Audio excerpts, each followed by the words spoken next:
Students, देखिए आज हम शुरू करते हैं क्लास 11th इंग्लिश का first chapter the portrait of a lady.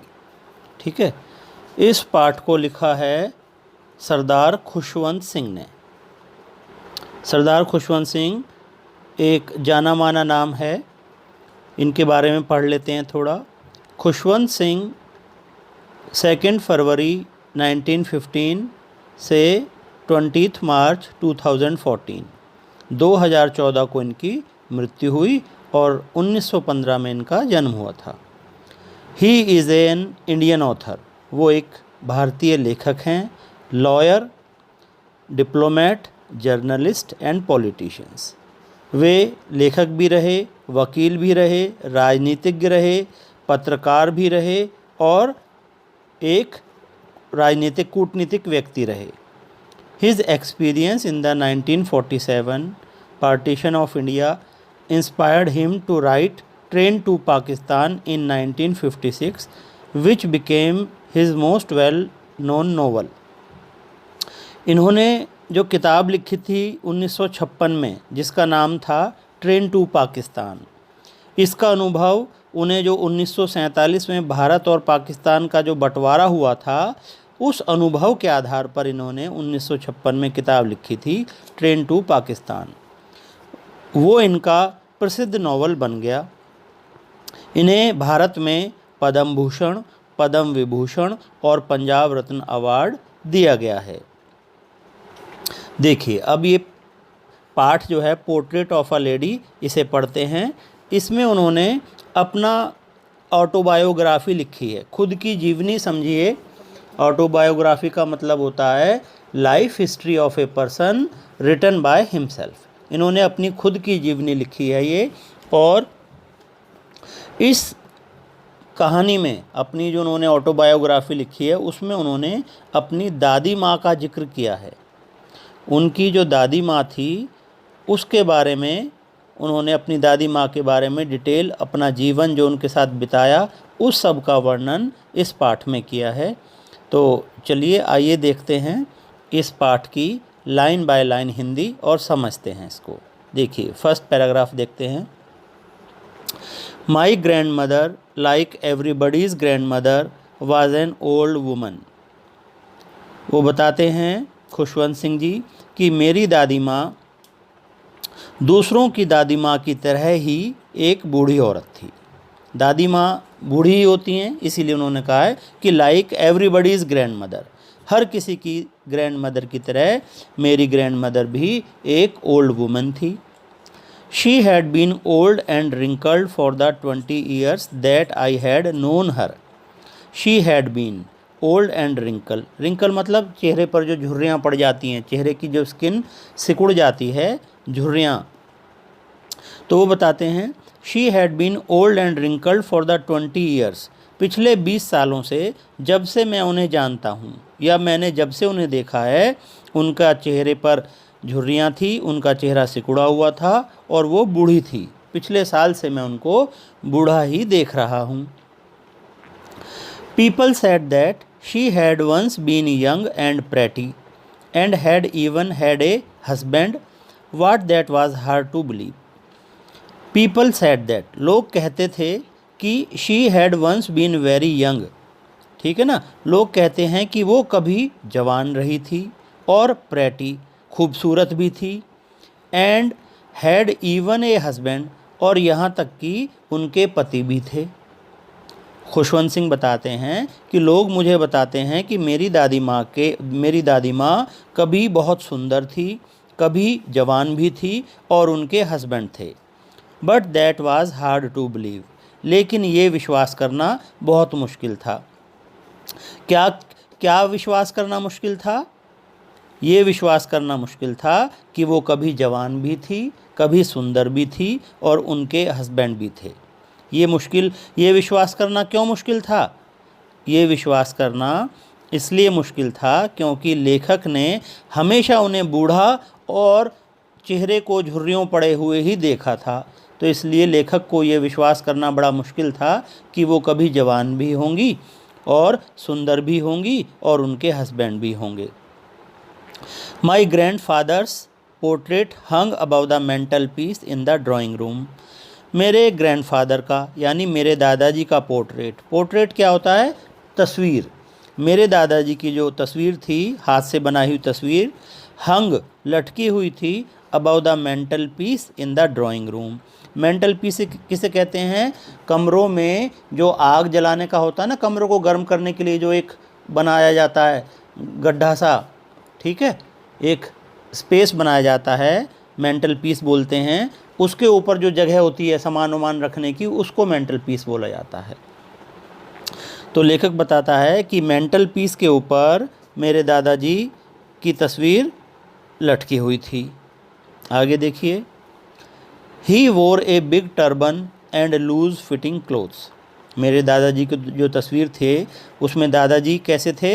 He wore a big turban, उन्होंने एक बड़ी पगड़ी बांधी हुई थी, एंड लूज फिटिंग क्लोथ्स, और ढीले ढाले कपड़ों में थे वो।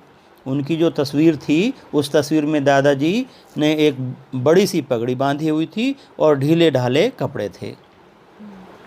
His long white beard covered the best part of his chest and he looked at least 100 years old.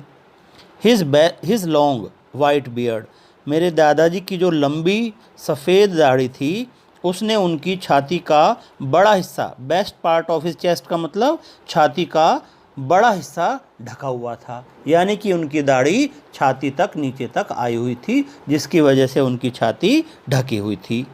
And he looked, और वो ऐसा लगते थे, एटलीस्ट 100 years old, 100 साल के वो लगते थे। He did not look the sort of person who would have a wife और चिल्ड्रन। उन्हें देखने से ऐसा नहीं लगता था कि उनकी पत्नी या बच्चे भी होंगे। क्यों नहीं लगता था? He looked as if he could only have lots and lots of grandchildren. उन्हें देखने से ऐसा नहीं लगता था कि उनकी पत्नी या उनके बच्चे होंगे, बल्कि ऐसा लगता था कि उनके बहुत सारे पोते पोतियां होंगे, क्योंकि उनकी उम्र इतनी ज़्यादा लगती थी, इतने बूढ़े लगते थे, तो ये लगता ही नहीं था कि इनके बच्चे या इनकी पत्नी होगी। क्या लगता था? ये लगता था कि इनके तो बस पोते पोतियां ही होंगे।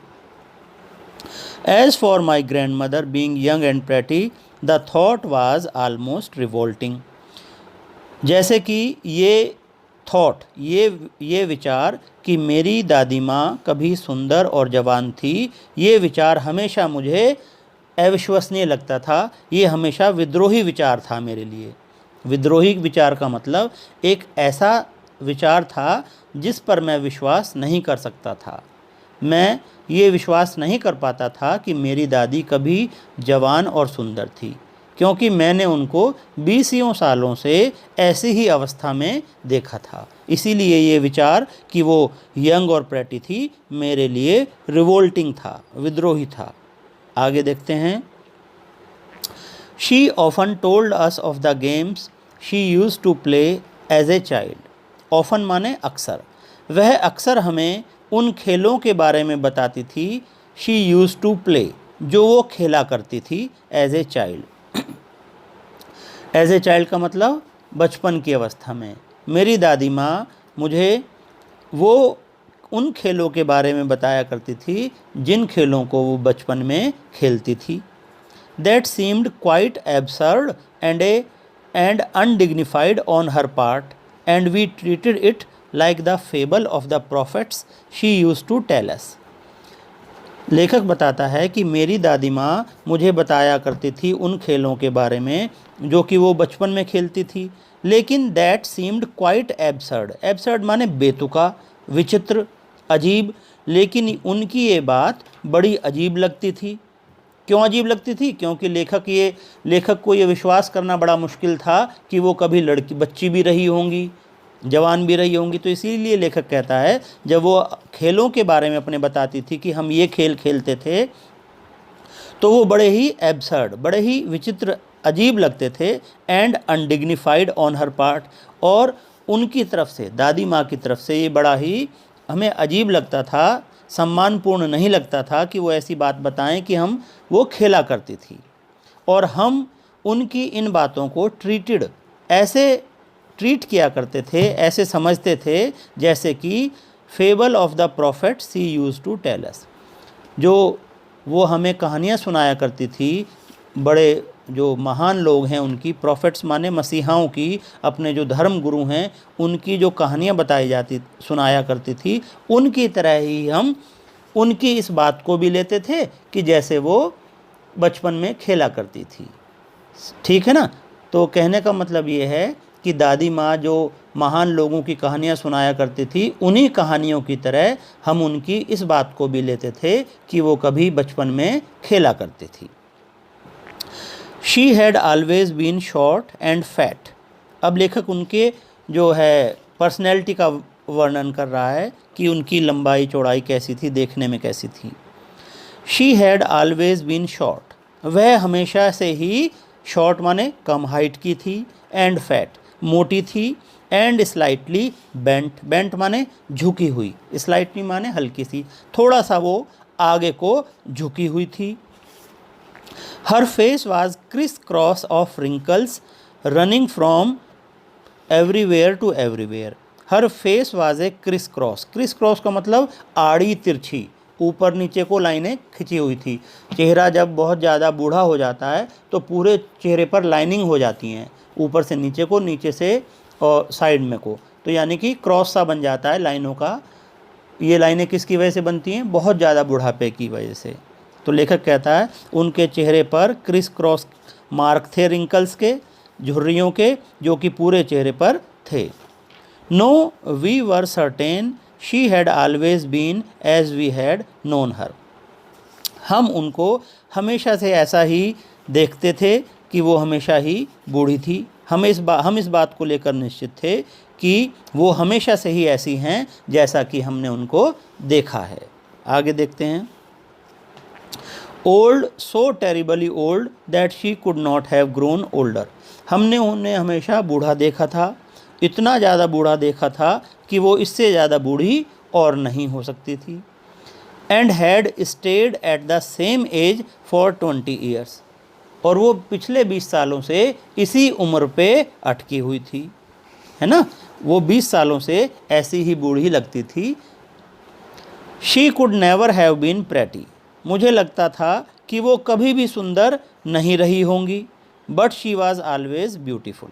लेकिन वो हमेशा ब्यूटीफुल थी। मुझे वो प्रेटी, प्रेटी का मतलब होता है देखने में सुंदर, और ब्यूटीफुल का मतलब है, ब्यूटीफुल सुंदरता जो है ये मन की सुंदरता है। ठीक है ना। उनके जो विचार थे, उनका जो व्यवहार था वो बहुत ब्यूटीफुल था। और प्रेटी है, प्रेटी का मतलब होता है बाहरी आकर्षण। तो लेखक कहता है she could never have been pretty. मुझे लगता है कि वो कभी प्रेटी तो नहीं रही होंगी, लेकिन वो हमेशा बहुत सुंदर थी, बहुत ब्यूटीफुल थी मन से। She hobbled about the house in spotless white with one hand resting on her waist to balance her stoop and the other telling the beads of the rosary।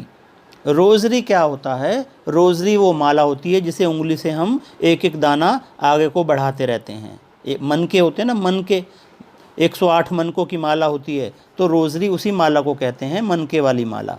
तो लेखक कहता है कि वो बाहर से तो सुंदर कभी नहीं रही होंगी, लेकिन वो मन से बहुत सुंदर थी। She hobbled the house. Hobbled का मतलब होता है लड़खड़ा के चलना, कठिनाई से चलना। वो बड़ी कठिनाई से पूरे घर में टहलती रहती थी, चलती रहती थी। इन स्पॉटलेस वाइट। स्पॉटलेस वाइट का मतलब बेदाग सफ़ेद। स्पॉटलेस वाइट विद, बेदाग सफ़ेद कपड़ों में वो घर में टहलती रहती थी, चलती रहती थी कठिनाई से। With one hand resting on her waist. एक हाथ वो कमज़ोर बूढ़े होने के कारण अपनी कमर पर रखती थी। टू बैलेंस हर स्टूप, जो झुकाव हो गया था उम्र के कारण, उस झुकाव को बैलेंस रखने के लिए एक हाथ वो अपना कमर पर रखकर चलती थी, और दूसरा हाथ telling the beads of the rosary, दूसरे हाथ से वो माला जो होती है मन के वाली, उसको गिनती रहती थी, मन के गिनती रहती थी। आगे देखिए। हर सिल्वर लॉक। लॉक का मतलब ये है बालों के जो छल्ले होते हैं, बाल जो घूम जाते हैं ना, गोल गोल हो जाते हैं, उसको बोलते हैं लॉक्स। हर सिल्वर, सिल्वर का मतलब है सफ़ेद बाल हो चुके थे उनके। हर सिल्वर लॉक्स वर स्कैटर्ड, स्कैटर्ड माने बिखरे रहते थे। हर सिल्वर लॉक्स वर स्कैटर्ड अनटाइडली, अनटाइडली का मतलब बिना सुलझे हुए। ओवर हर पेल, पेल माने हल्का पीला। पकड़, पकड़ का मतलब होता है जो कमज़ोर हो गया है, बूढ़ा हो गया है, ठीक है। पकड़ का मतलब होता है रिंकल, जिस पर बहुत ज़्यादा झुर्रियाँ पड़ गई हैं। तो लेखक बताता है कि जो उनके सिल्वर लॉक थे वो अनसुलझे उनके चेहरे पर, उनके झुर्रियों वाले चेहरे पर बिखरे रहते थे। And her lips constantly moved in inaudible prayer, inaudible का मतलब जिसे सुना ना जा सके। लेखक बताता है कि उनके बालों के छल्ले उनके पूरे चेहरे पर बिखरे रहते थे और उनके होठ हमेशा मूव करते रहते थे, उनके होठ हमेशा बुदबुदाते रहते थे। एक ऐसी प्रार्थना जो सुनने में नहीं आती थी, ऐसी प्रार्थना वो बोलती रहती थी जो सुनने में नहीं आती थी, लेकिन वो ऐसा उन देखने से लगता था कि वो प्रार्थना कर रही हों, ठीक है। प्रेयर करती रहती थी, वो माला जपती रहती थी हमेशा, और उनकी आवाज़ नहीं सुनाई देती थी। यस शी वॉज ब्यूटीफुल, हाँ वो बहुत सुंदर थी। She was like the winter landscape in the mountains, लेखक उनकी तुलना करता है पहाड़ों की, पहाड़ों में जो पहाड़ी दृश्य जो होता है सर्दियों के समय, जो सफ़ेद चांदनी, सफ़ेद बर्फ़ पहाड़ों पर रहती है, बिल्कुल शांत, बिल्कुल खामोश पहाड़ी बर्फ़ होती है, तो उसी से तुलना करता है लेखक अपनी दादी की, क्योंकि उनकी दादी भी हमेशा सफ़ेद कपड़ों में रहा करती थी, खामोश रहती थी, शांत रहती थी। इसीलिए लेखक कहता है she was like the winter landscape, landscape मतलब वो प्राकृतिक दृश्य जो कि माउंटेन्स में होता है। An expanse of pure, expanse माने फैलाव, an expanse of pure white serenity, serenity मतलब शांत, शांत शांत चित्तता, ब्रीथिंग पीस एंड कंटेनमेंट। लेखक उन अपनी दादी की तुलना उस शांत दृश्य से करता है जो कि पहाड़ों पर होता है, शांत दृश्य, खामोश दृश्य। आगे देखिए, my grand mother and I were good friends, लेखक बताता है मैं और मेरी दादी हम दोनों बहुत अच्छे दोस्त थे। My parents left me with her when they went to live in the city and we were constantly together, constantly माने लगातार। लेखक कहता है मैं और मेरी दादी हम दोनों बहुत अच्छे दोस्त थे। मेरे माता पिता मुझे उनके साथ छोड़कर चले गए थे शहर में, लेखक के माता पिता उन्हें शहर में वो चले गए थे नौकरी के लिए, और लेखक अपनी दादी के साथ यहाँ रहता था। लेखक बताता है कि हम दोनों यहीं रहते थे, हम दोनों बहुत अच्छे दोस्त थे। आगे देखिए, she used to wake me up in the morning and get me ready for school. Khushwant Singh बताते हैं कि she used to wake me up, वो मुझे सुबह उठा दिया करती थी, and get me ready for school, और मुझे स्कूल के लिए तैयार किया करती थी। She said her morning prayer in a monotonous singsong while she bathed and dressed me in the hope that I would listen and get to know it by heart. लेखक बताते हैं कि she said her morning prayer, वो सुबह सुबह अपनी, monotonous का मतलब होता नीरस, जिसमें कोई रस नहीं होता, जिसमें कोई इंटरेस्ट नहीं होता।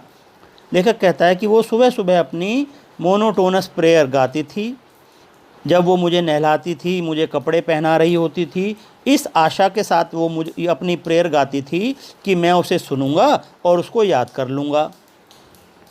आई लिसन, लेखक कहता है मैं उसे सुन तो लेता था, because I loved her voice, क्योंकि मुझे उनकी आवाज़ पसंद थी, इसलिए मैं उनकी ये प्रेयर सुनता था।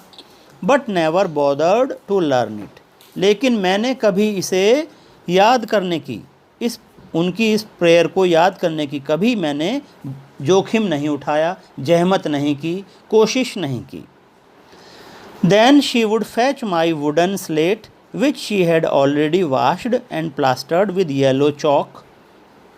लेखक आगे बताता है कि फिर वो मुझे मेरी वुडन स्लेट, लकड़ी की स्लेट, तख्ती बोलते थे पहले इसको, पहले जो लिखना पढ़ना हुआ करता था तख्ती पर होता था। आजकल तो आप लोग कॉपियों में लिखते हैं, पेन से लिखते हैं, लेकिन पहले लकड़ी का एक चौकोर या लंबी सी फट्टी हुआ करती थी जिसे तख्ती कहते थे, और उस तख्ती पर चौक से लिखा जाता था या शाही से लिखा जाता था।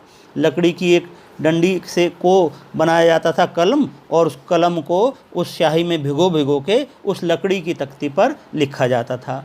उस लकड़ी की तख्ती को जो होता है खड़िया के पानी में भिगोकर उसको उस पर उसकी एक लेयर परत लगाई जाती थी, उसी से साफ़ किया जाता था, और इस प्रकार से पठन पाठन का काम होता था।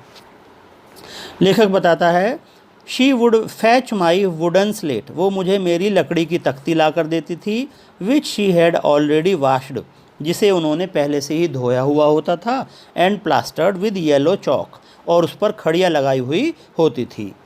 ए टिनी अर्थन इंक पॉट, और मुझे छोटी सी मिट्टी की शाही की दवात देती थी, एंड ए रेड पेन, और लाल कलम, tie them all in a bundle and hand it to me, और इन सबको एक बंडल में एक गठरी बांध देती थी इन सारे सामान की और मुझे दे दिया करती थी। ठीक है, आगे देखते हैं। After a breakfast of thick stale chapati with a little butter and sugar spread on it, लेखक बताता है नाश्ता करने के बाद, नाश्ता क्या होता था, ए थिक एक मोटी, स्टेल माने बासी, चपाती मोटी सी बासी चपाती, लिटिल बटर उस पर थोड़ा सा मक्खन, and sugar spread on it, spread माने फैलाना, जिस पर थोड़ा सा मक्खन और शुगर चीनी या मिठाई कोई उस पर फैला देती थी वो। और उस नाश्ते को करने के बाद वी वेंट टू स्कूल, हम स्कूल जाते थे। She carried several stale chapatis with her for the village dogs, she carried वो अपने, कैरिड माने ले जाना, she carried several stale, several माने कई, स्टेल माने बासी, वो अपने साथ कई बासी चपातियों को लेकर चलती थी, किसके लिए, फॉर द विलेज डॉग्स, गांव के कुत्तों के लिए वो कई और चपातियां भी अपने साथ लेकर चलती थी।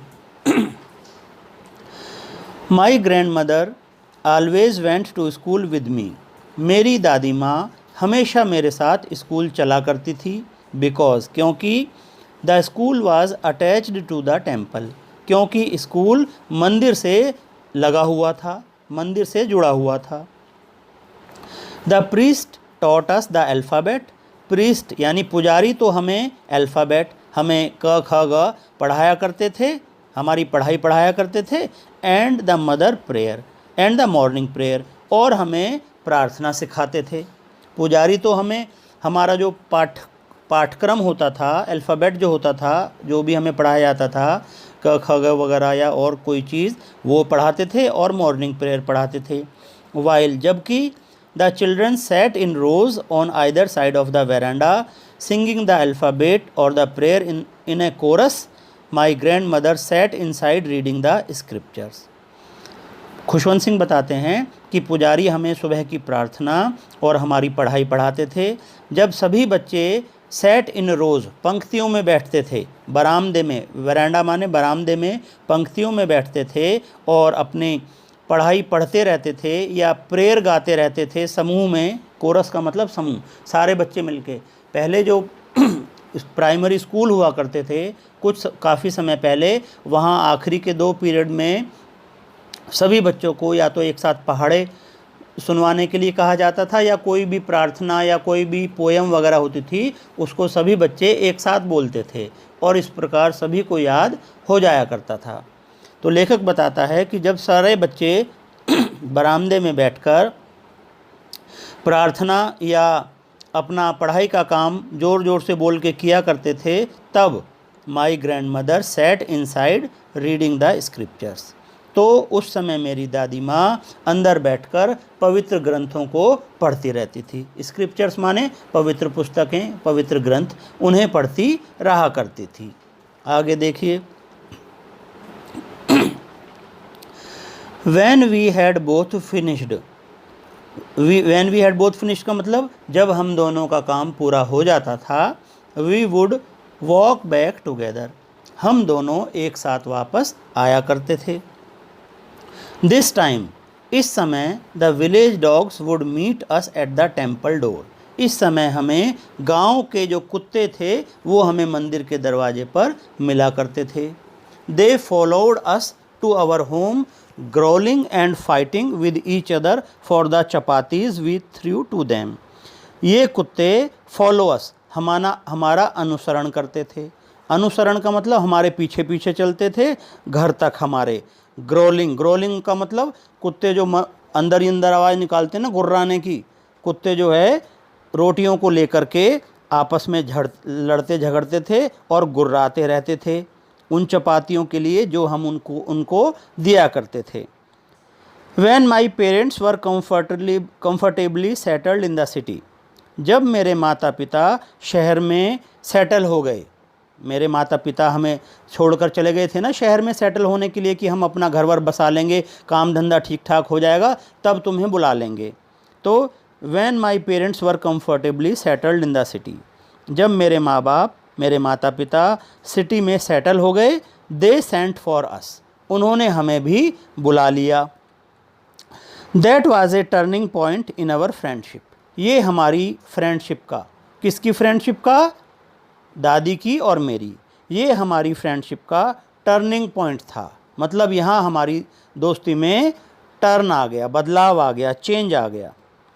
Although we shared the same room, भले ही हम दोनों का एक ही कमरा था लेकिन my grandmother no longer came to school with me, भले ही हम दोनों का कमरा एक ही था लेकिन अब मेरी दादी मेरे साथ स्कूल नहीं जाया करती थी।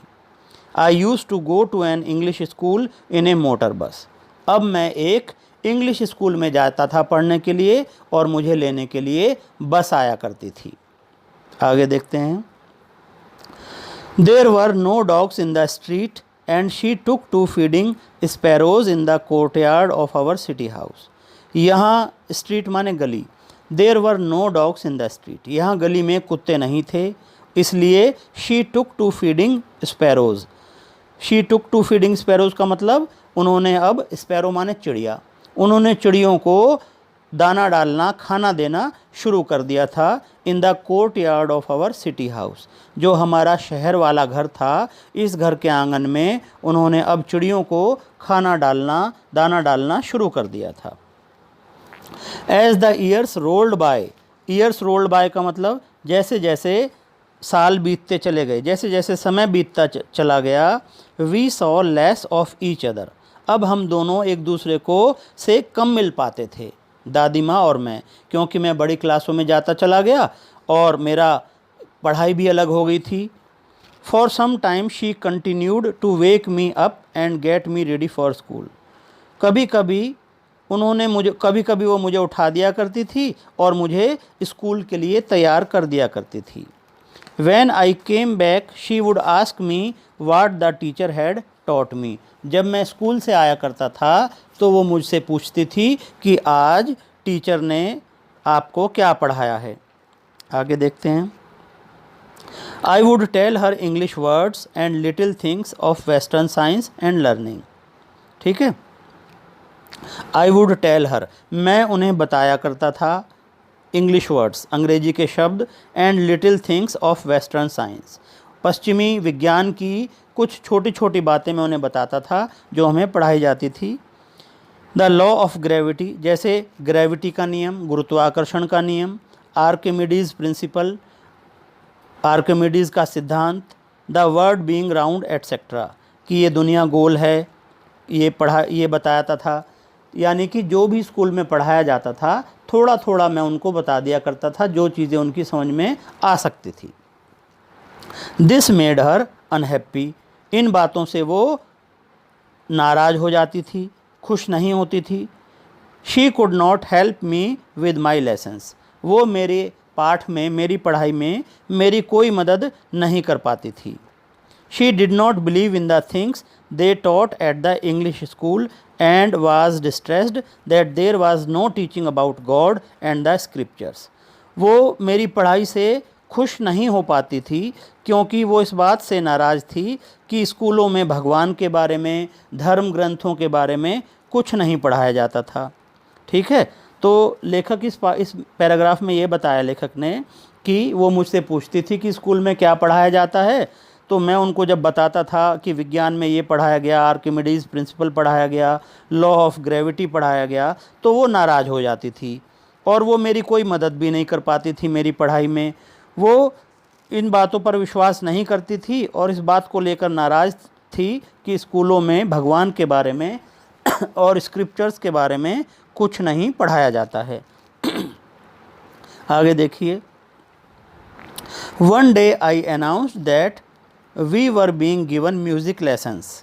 एक दिन मैंने आकर घर बताया, अनाउंस किया कि आज हमें संगीत पढ़ाया गया है। She was very disturbed. वो बहुत ज़्यादा परेशान हो गई। टू हर म्यूज़िक, उनके लिए संगीत हैड ल्यूड एसोसिएशंस।